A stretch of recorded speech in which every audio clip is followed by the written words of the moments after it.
여러분 안녕하십니까. 대단히 반갑습니다. 도선풍수 제34대 전수자 박민찬입니다. 박민찬의 정치 풍수 시간이 되었습니다. 오늘 또 여러분에게 기가 막히고 중대한 사실을 말씀드리고자 합니다. 오늘 주제는 청계천이 소련을 붕괴시켰다입니다. 청계천이 소련을 붕괴시켰다. 이거 상상할 수 없는 얘기인데요. 풍수연구가로서 어떻게 해서 청계천이 소련을 붕괴시켰는가에 대한 설명을 드리겠습니다. 오늘 이 말씀을 드리면서 여러가지 의미를 여러분들은 생각해 주셨으면 좋겠습니다. 지금부터 드리는 말씀을 잘 새겨 들여 보십시오. 어떻게 해서 정말 청계천에 그 위력이 있었는가를. 자, 그렇습니다. 우리는 1988년도에 서울올림픽을 개최했습니다. 그때에 전 세계인이 우리 대한민국에 와서 보고 깜짝 놀랐죠. 어떻게 이 대한민국이 이렇게 큰 발전했는가. 정말 세계인이 다 놀랐습니다.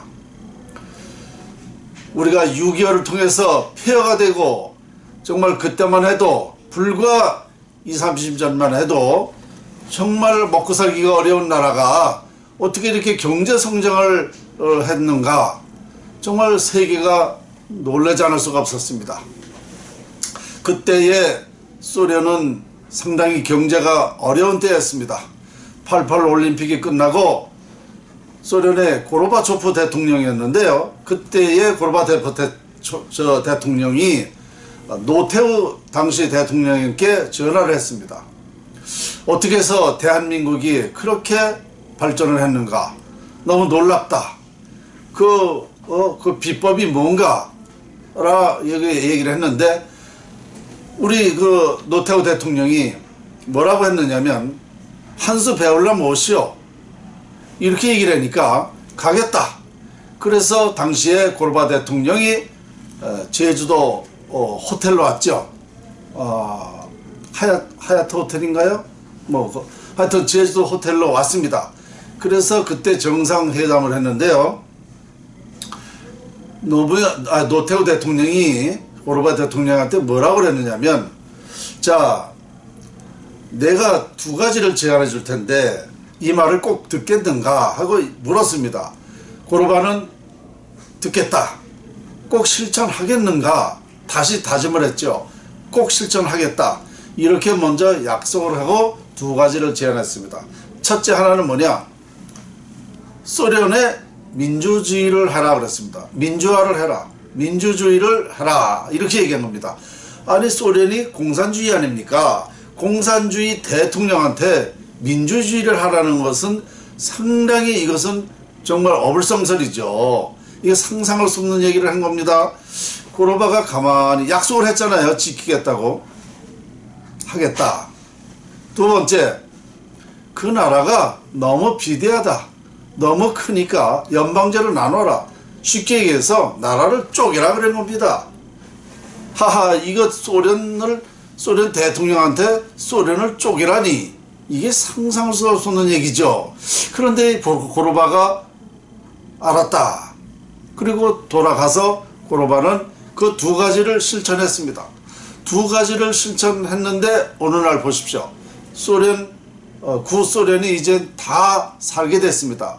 발전했단 말입니다. 민주화를 하고 소련을 나눠서, 쉽게 얘기해서 우리나라를 보면 지방자치제를 완전히 분리를 해서 그 지방이 대통령을 또 별개로 나라를 세우게 한 것이죠. 우리나라를 보면 지방자치제입니다. 이것을 실천을 한 거죠. 그래서 오늘날 소련이 성공을 했죠. 자, 이러다 보니까 만약에 고르바가 당시에 이것을 성공을 못 시켰다면 지금 역사에 남지 않을 것입니다. 고르바는 이제 민주주의를 실행했고 또 소련을 연방제로 나눠서 이제 살게 됐다. 소련이 다 같이 발전하게 됐다는 것을 높이 평가하고 있습니다. 그것은 자, 결국은 우리나라 대통령이 그 두 가지를 했는데요.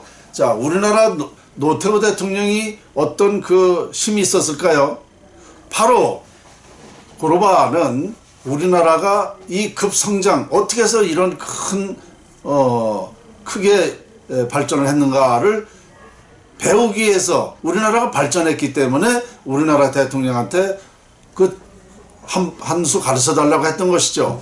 그러면 우리 노태우 대통령이 과거에 같이 못 살았다면 그런 고르바가 의뢰를 했겠습니까?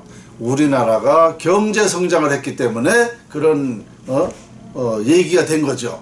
그러니까 우리 노태우 대통령이 당시에 그 두 가지를 잘 선택을 한 거죠. 그래서 그런 그 힘은 바로 우리의 경제력에 있었던 거 아닙니까? 우리나라가 그만큼 잘 살게 되니까 그런 역할을 하게 됐고 또 그런 의뢰를 하게 된 것이죠.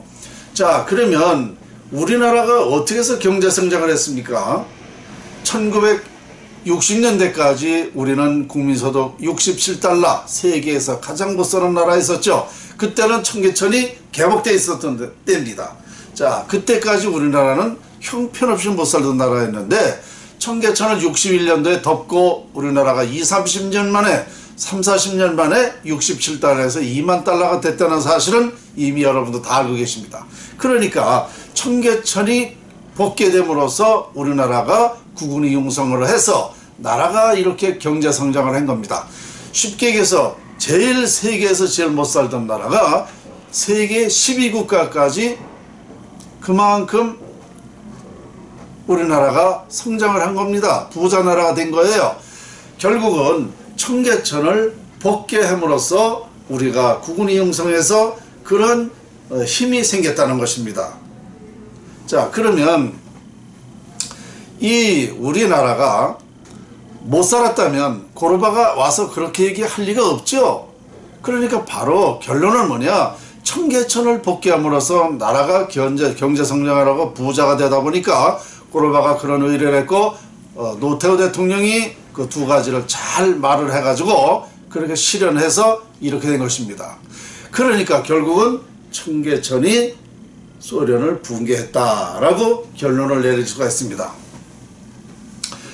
자, 여기서 우리가 지금까지 말씀드렸듯이 한국 경제에 바로 청계천 복개 때문에 됐다라는 건 역사적으로 증명이 됐고 입증이 됐고 확인이 됐고 우리가 다 알 수 있는 사실입니다. 그런데 그러니까 우리나라 발전 우위력이 바로 청계천 우위력이었다는 거죠. 그래서 이 대한민국이 지금 망하는 현실도 청계천 우위력이란 말입니다.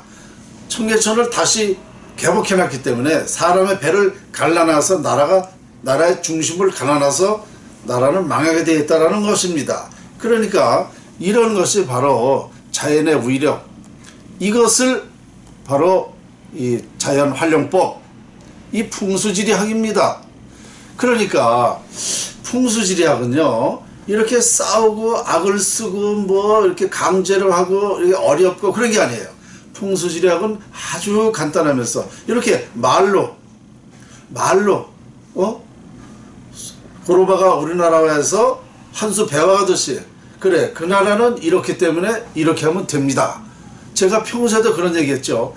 우리나라가 세계 평화 산실이 된다고 한 이유가 바로 그겁니다. 이렇게 전쟁하고 뭐 이렇게 싸우고 억지로 하라는 게 아니에요. 이렇게 스스로 세계 나라에서 우리나라를 찾아가지고 우리나라 문제점이 뭡니까? 한 수 가르쳐주면 우리가 하겠어. 이렇게 온단 말입니다. 우리는 가서 이렇게 얘기만 해주면 돼요. 그것이 바로 세계가 다 같이 잘 살 수 있고 세계 평화를 이룩할 수 있는 그렇게 된다는 얘기입니다. 바로 소련이 제가 얘기하고 있는 그 풍수 위력의 입증이고 청계천의 그 위력의 입증입니다. 오늘 여러분들에게 아주 정말 중요한 말씀 드렸는데요. 이런 사실을 여러 방면으로 볼 때 그 의미를 추적해 볼 때에, 추정해 볼 때에 많은 뜻이 있을 것입니다. 그래서 왜 저는 이 참 진리를 왜 못 알아듣는가? 우리 대한민국 사람들이 너무너무 답답하다는 겁니다. 우리가 느끼고 눈으로 확인이 됐고 위대하다는 거 다 입증이 됐는데 왜 이것을 몰라보고 있는가? 정말 소 잃고 외양간 고치려고 하는가? 이런 아쉬움으로 오늘 청계천이 소련을 붕괴시켰다라는 주제로 오늘 말씀을 드렸습니다. 감사합니다.